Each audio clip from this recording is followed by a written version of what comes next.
बनारस में बारह वफ़ात बड़ी धूमधाम से मनाया जाता है। लगभग ये पूरे एक महीने ये कार्यक्रम चलता है और मुस्लिम समुदाय बड़ी धूमधाम से मनाते हैं।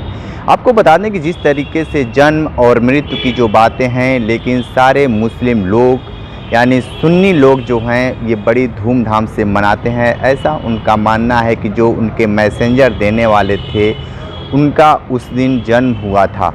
लेकिन जिस तरीके से आज के परिवेश में हर मुस्लिम समुदाय लगभग एक महीने बारह वफ़ात के जश्न में डूबे रहते हैं, और सीधे तौर पे आपको लेकर हम चलते हैं जहां पे मुस्लिम बहुमूल्य क्षेत्र है और वहां के जो चीज़ें हैं हम आपको रूबरू कराते हैं।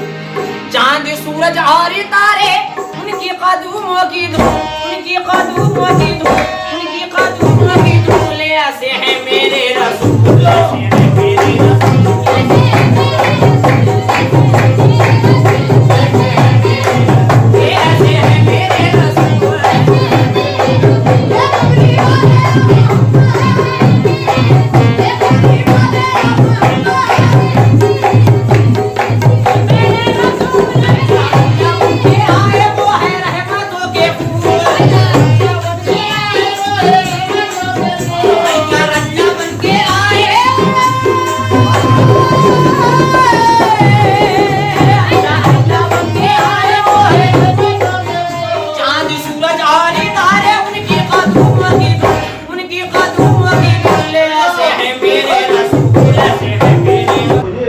तरीके से ये पूरे एक महीने बारह वफ़ात चलता है जी किया जाता है, इसका क्या उद्देश्य है? बताया तो कि पैदाइश नबी के उपलक्ष्य में मनाया जाता है। मोहम्मद सल्लल्लाहु अलैहि वसल्लम के जन्मदिन की खुशी पे ये खुशियाँ मनाई जाती है। हर आदमी अपने अपने एतबार से अपने हिसाब से अपनी खुशी का इजहार करता है, और ये मोहम्मद साहब के जन्मदिन पर उनके पैदाइश पर ही ये खुशियाँ मनाई जाती हैं, और ये सारा इंतज़ाम उसी उपलक्ष्य पे है। ये जो महीना है या दिन है खुशी और ये महीना 12 रबीउल अव्वल का महीना है। इसे रबीउल अव्वल का महीना करते हैं अरबी में, और इसी महीने की 12वीं तारीख को सरकार कायनात सल्लल्लाहु अलैहि वसल्लम इस दुनिया में तशरीफ़ लाए, यानी इनकी पैदाइश हुई।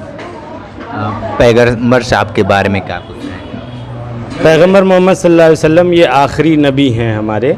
इससे पहले बहुत सारे नबी आए, अम्बिया आए। अम्बिया नबी का जमा होता है, मतलब बहुत सारे नबी आए, लेकिन ये आखिरी नबी हैं, ये आखिरी मैसेंजर हैं जो अल्लाह के तरफ से बंदों के पास आते हैं उनका मैसेज लेके, उनकी ख़बरें लेके। तो ये आखिरी नबी हैं। अब इनके बाद कोई नबी दुनिया में नहीं आएगा। बारह वफ़ात जन्म और मृत्यु दोनों एक साथ ही कैसे संभव है? ये एक इत्तेफाक है, संयोग इसे कहते हैं, या मर्ज़ी इलाही कह सकते हैं। ये कुदरत का करिश्मा है कि जन्म भी उसी दिन है और मृत्यु भी उसी दिन है। इसमें हम लोगों का कोई बहस नहीं है, हमारे इस्लाम में है तो हम इसे मानते हैं और आगे भी मानेंगे। जिस तरीके इत्तेफाक है, ये संयोग है। जी। तो आप लोग किस तरीके से ये कार्यक्रम पूरा एक महीना कैसे एंजॉय करते हैं? इस कार्यक्रम को हम लोग स्टेज सजाते हैं, शोरा बुलाते हैं, शायर आते हैं, नाशरी पढ़ते हैं, नबी की तारीफ़ करते हैं, उनका मिलाद पढ़ते हैं, उनकी पैदाइश को बयान करते हैं। और इसी तरीके से पूरा महीना कभी इस मोहल्ले में कभी उस मोहल्ले में, पूरे बनारस में जितने भी मुस्लिम मोहल्ले हैं सब में सब सारे मोहल्लों को अलग अलग दिनों में सजाया जाता है और पैदाइश नबी मनाया जाता है।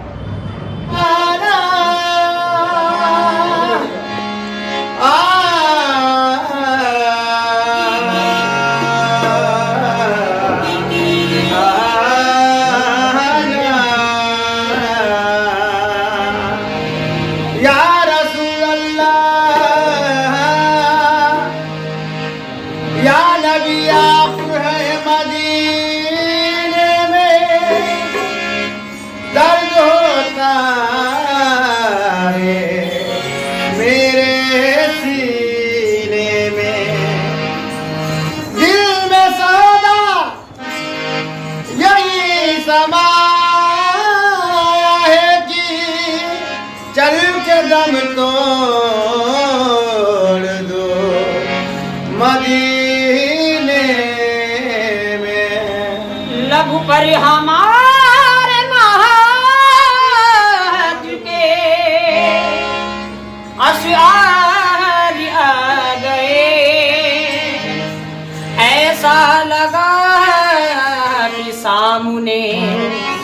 सरकार आ गए।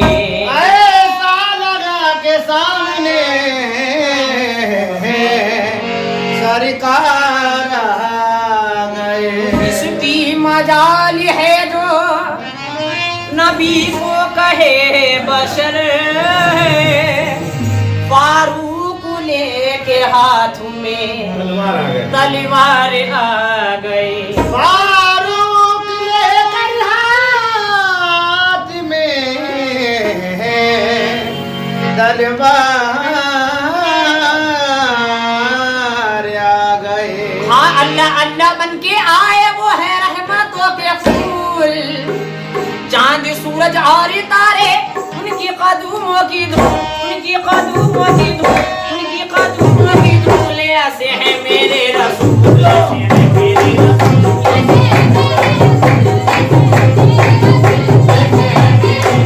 ऐसे हैं मेरे रसूल।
उसको 12 रबी अव्वल कहते हैं और वो हमारी नबी की पैदाइश की खुशी में मनाया जाता है। ऐसा क्योंकि हम लोग में मरना कोई गम की बात नहीं है।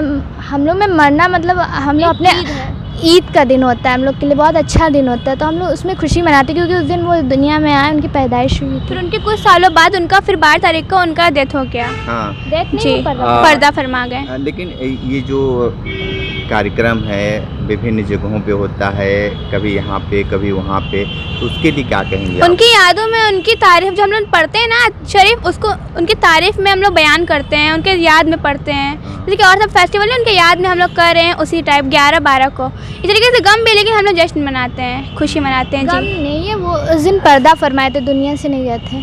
ठीक है, आज भी हैं, हम लोग का ऐसा मानना है। ठीक है। तो देखिए किस तरीके से मुस्लिम बेटियां हैं, वाराफात के बारे में बताई हैं। तो ग्राउंड जीरो से रिपोर्ट कर रहे थे, तो हमारे साथ बने रही कांडी बनारसी के साथ। हमें दीजिए इजाज़त, नमस्कार।